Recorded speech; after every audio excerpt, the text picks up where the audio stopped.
মানুষের হয়রানি করে কোনো কাজ আমরা করতে চাই না। আমি একজন ন্যাশনাল ইউনিভার্সিটি স্টুডেন্ট, দালগাড়ি গভর্নমেন্টের অনার্স। আপনি জুনিয়র বা সিনিয়র যেটা হলে আমার মতামত যেটা আপনার একটা আইডেন্টিটি আছে প্লিজ, আপনার একটা আইডেন্টিটি আছে, আপনি একটা ন্যাশনাল ইউনিভার্সিটি। আমার যেগুলো বলো আমি ভার্সিটিতে সেটা কমপ্লেন করবো, আমি আমার ভার্সিটির প্রশাসন নিয়ে করবো।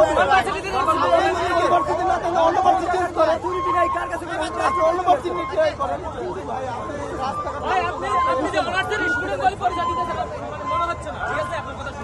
আপনি আমার দেখাবো কথা শুনে মনে হচ্ছে না মানুষগুলো হয়রানি কি করতেছেন এইটা আমি বুঝি না। আমরা 1.5 বছর হয়রানি হচ্ছি, ঠিক আছে? আপনি একদিন হয়রানি হতে পারছেন না। রাস্তাঘাট আটকে হাজার হাজার মানুষদের আটকে